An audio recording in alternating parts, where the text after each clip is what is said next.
આપણે સૌએ અગાઉ સાંભળેલું કે નકલી સીએમઓ અધિકારી હોય, નકલી પીએમઓ અધિકારી હોય, નકલી ઘી, નકલી તેલ, નકલી બટર, નકલી ચીજ, નકલી દારૂ. આજે તો નકલી ઓફિસ, આખી ને આખી કચેરી આજે છોટાઉદેપુર જિલ્લાના બોડેલી ખાતે ઝડપાયેલી છે.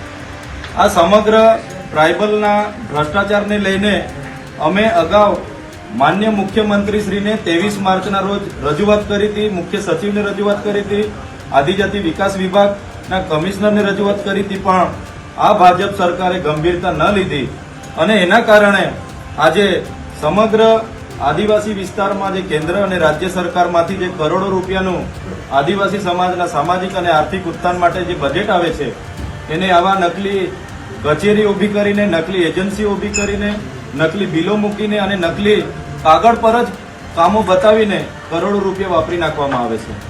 આજે તમે જોઈ શકો છો આદિવાસી સમાજના ઉત્થાન માટે ઉમરગામથી અંબાજી સુધી જે 14 પ્રાયોજના અધિકારીની કચેરીઓ છે એમાં દર વર્ષે અમારા 1800 કરોડ ભારતના બંધારણના 275 કલમમાં આવે છે, 1800 કરોડ અમારા સ્પેશિયલ સેન્ટ્રલ આસિસ્ટન્ટમાં આવે છે, 500 કરોડ અમારા ગુજરાત પેટર્નમાં આવે છે. એની સાથે સાથે 33 કરોડ અમારા 10% રાજ્ય કક્ષાના ફંડમાં આવે છે. તમામ યોજનાઓનું બજેટ અગાઉના આ જીએસ અધિકારીઓ હતા એ જીએસ અધિકારીઓએ એમના મળતિયાઓ સાથે મળીને, એજન્સીઓ સાથે મળીને ત્યાંના સ્થાનિક નેતાઓના પીઠબળ થકી ખૂબ મોટું ભ્રષ્ટાચાર કર્યું છે. આજે પણ તમે જોઈ શકો છો, આ ચાલુ વર્ષની જ હું માહિતી આપું.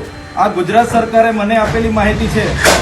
આ ગુજરાત સરકારે મને આપેલી માહિતી છે જેમાં આટલા રૂપિયા આ 14 પ્રાયોજના કચેરીઓમાં વપરાયેલા છે, પણ આજે એ કામો આ ચૂકવણા થઈ ગયા પણ એ કામો સ્થળ પર છે નથી.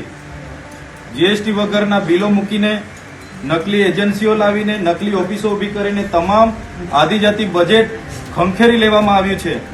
જો વિજિલન્સ કમિટીની નિમણૂક કરવામાં આવે, તટસ્થતાથી તપાસ કરવામાં આવે તો આ નકલી કામ કરનારા જે જીતેશ શાહ છે, સંદીપ શાહ છે, ભાર્ગવ શાહ છે, દિવ્યેશ શાહ છે, આખી વાણિયા લોકોની જે ટુકડી છે જે પ્રદેશના નેતાઓના નામો લઈને અહીંયા ટ્રાઇબલમાં છેલ્લા 10 વર્ષથી કામ કરે છે, માત્ર એ લોકોના કામની તપાસ કરવામાં આવે, માત્ર 6 વર્ષના કામની તપાસ કરવામાં આવે તો પણ 1200 થી 1300 કરોડનું કૌભાંડ બહાર આવે એવું છે. સાથે સાથે અમે ગુજરાત સરકારને અને કેન્દ્ર સરકારને કહેવા માંગીએ છીએ, ડબલ એન્જિનને સરકારને કહેવા માંગીએ છીએ કે આઝાદીના 75 વર્ષ પછી અમારું આટલું મોટું બજેટ આવવા છતાં આજે અમારા વિસ્તારમાં આવા અધિકારીઓના લીધે, આવી એજન્સીઓના લીધે અને નેતાઓના પીઠબળના લીધે આજે અમારું ઉત્થાન નથી થયું. આજે છોટાઉદેપુરની વાત કરું, નલ સે જલ યોજનામાં કરોડો રૂપિયાનો ખર્ચો થયો, લોકોને પાણી નથી મળ્યું. હાપેશ્વર પાણી પુરવઠા યોજનાની વાત કરું, કરોડો રૂપિયા એમાં ચૂકવણા થઈ ગયા, લોકોને પાણી નથી મળ્યું. આજે મનરેગા યોજનામાં કરોડો રૂપિયાના મટીરિયલના કામો બતાવ્યા એમણે, લોકોને રોજગારી નથી મળી. એટલે આવી જ રીતના આદિવાસી વિસ્તારોમાં બીજા લોકો પોતાની એનજીઓ લઈ આવીને સેવાના નામને કરોડો રૂપિયા ખંખેરી જાય છે અને એમને મદદરૂપ આવા અધિકારીઓ જે અગાઉ જીએસ કેડરના હતા એમની ટોળકીએ કર્યું છે. ત્યારે સરકાર વિજિલન્સ કમિટીની રચના કરે, 14 પ્રાયોજના વિભાગમાં એની તપાસ કરે એવી અમારી માંગણી છે. આ તમામ બજેટનો જે પુરાવા છે એ સરકારે અમને આપેલા પુરાવા છે. આ 1700 કરોડને બંધારણની 275માં ખર્ચો બતાવ્યો છે સરકારે, આમાં 1800 કરોડનો ખર્ચો બતાવ્યો છે. જગ્યા પર કોઈ કામ થયા નથી અને ચૂકવણા થઈ ગયેલા છે. એવી જ રીતે પ્રાયોજના અધિકારી દ્વારા આ પ્રાયોજના અધિકારી દાહોદે મને રિપોર્ટ આપ્યો છે, એમાં દાહોદે જે રિપોર્ટ આપ્યો 170 કરોડનો ખર્ચો થયો, જગ્યા પર કોઈ કામ થયું નથી. આ અધિકારી જે સ્મિત લોધા છે એમના આગળના અધિકારીએ આ કૌભાંડ કરેલું છે. એવી જ રીતે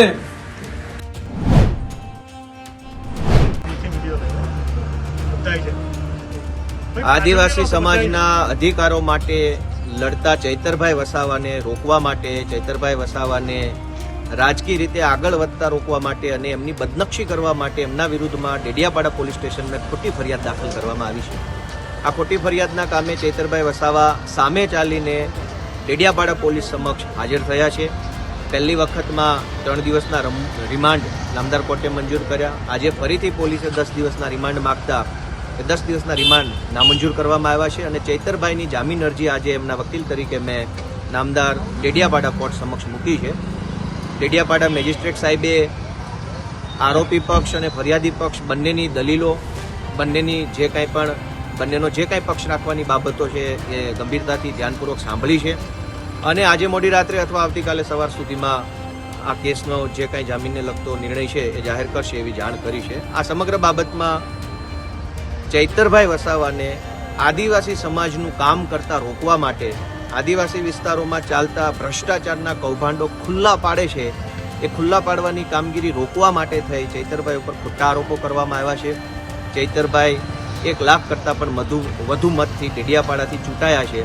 તેના કારણે જે લોકોના પેટમાં તેલ રેડાયું હોય તે બધા જ લોકોએ ષડયંત્ર કરીને ચૈતરભાઈને બદનામ કરવા, એમની રાજકીય કારકિર્દીને રોકવા માટે, ચૈતરભાઈને જેલમાં પૂરવાનું ષડયંત્ર બનાવવા માટે આ ખોટી ફરિયાદ ઊભી કરી છે. ન્યાયની અદાલતમાં અમે કેસ લડી રહ્યા છીએ. મને પૂરો વિશ્વાસ છે કે ચૈતરભાઈને આ મુદ્દામાં, આ ઘટનામાં ન્યાય મળશે. જય હિન્દ.